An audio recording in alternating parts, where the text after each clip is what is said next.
నువ్వు అది కాదు శాము, నువ్వు ఒక్కదాన్ని ఎలా చేస్తావు చెప్పు. సూర్య సామాన్యుల పెళ్లి నేను దగ్గరుండి చేయాలి. మీరు రిలాక్స్ అవ్వండి.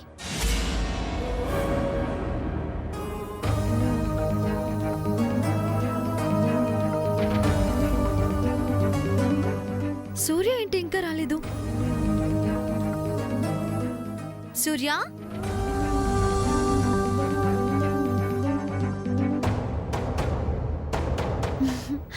ఎలా ఉంది? రా రా సూర్య.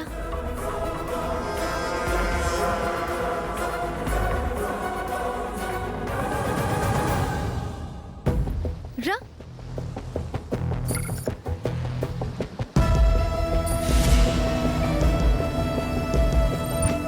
సూర్య ఏమైంది? కూర్చో కూర్చో సూర్య.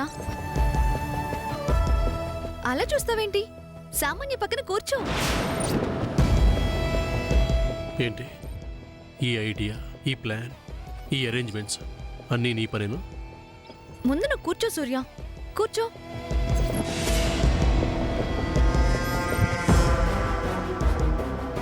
సార్, నన్ను చాలా ఇబ్బంది పెడుతున్నావు.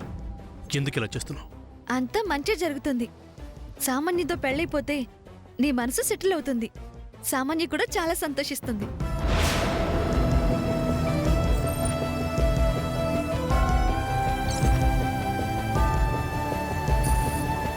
శామ్, నువ్వు చాలా తప్పు చేస్తున్నావు. నేనేం చేశాను చిన్నత్త? చేస్తుందంతా చేస్తూ ఏం చేశానని అడుగుతావేంటి? అదే కదా తన గొప్పతనం. అవును సూర్య, సమ్మతది చాలా గొప్ప మనసు. నువ్వు నోర్మి. శామ్, ఇదేం బాగలేదు. నా కొడుక్కి ఇదంతా జరగడం అసలు ఇష్టం లేదు. నో చిన్నత్త, సూర్య హ్యాపీగా ఉన్నాడు. అవునవును, చాలా సంతోషంగా ఉన్నాను. అదిగో తనే ఆ మాట అన్నాడు. చూసావా చిన్నత్త? వాడు బాధగా అన్నమాట నీకు సంతోషంగా వినిపించిందా? ఇదిగో చూడు సమంత, జరగని పెళ్లికి ఎన్ని ఆర్భాటాలు చేసినా ఏం ప్రయోజనం ఉండదు.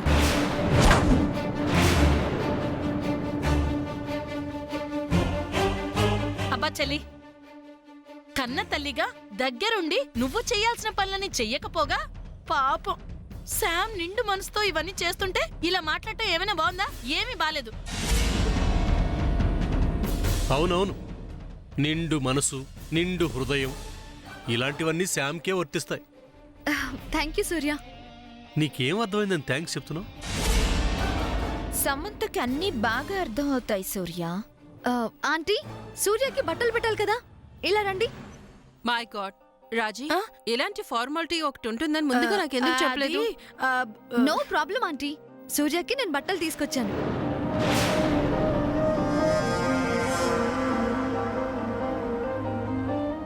బానే సంతోషిస్తున్నావు. నీ పెళ్ళంటే ఇలాంటి ముందు జాగ్రత్తలు నేనే చూసుకోవాలి సూర్య, తప్పదు కదా.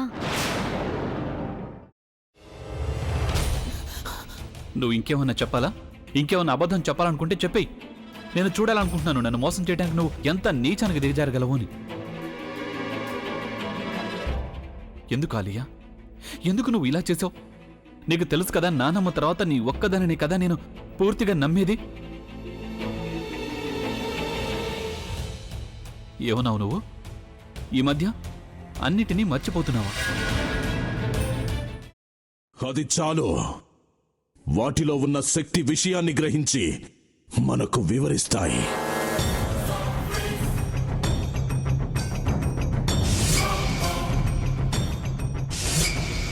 ఎవరు ఆ దండ విప్పొద్దు, గది తలుపులు తెరవద్దు.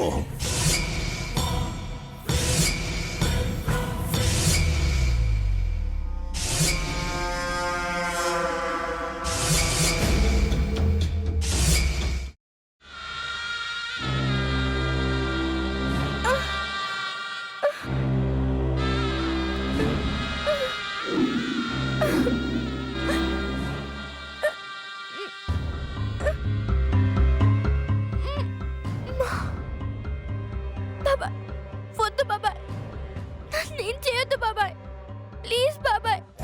నీకు నిజం తెలిసినప్పుడే నా ఆలోచనలో నువ్వు చచ్చిపోయావు. అబ్బా ప్లీజ్ కొంచెం తినండి ప్లీజ్. భీమారావు గారు మీరా ఇగో మీరా కాదు సక్కుబాయ్. అవును, మీ పనామే లేచిపోయిందని చెప్పి కంప్లైంట్ ఇచ్చినావు కదా. రేయ్ ఆయన కంప్లైంట్ ఇచ్చింది లేచిపోయిందని కాదు, కనిపించడం లేదు అని. అచ్చా, అట్లానా? సరే మేడం. ఇడియట్. ఆ వంట మనిషి పేరేంటన్నారు? రత్తాలు మేడం. ఏం పెద్ద మంచి, నీ వంట మంచిని కూడా మేడం అని పిలుస్తావా? రేయ్ హాఫ్ బ్రెయిన్,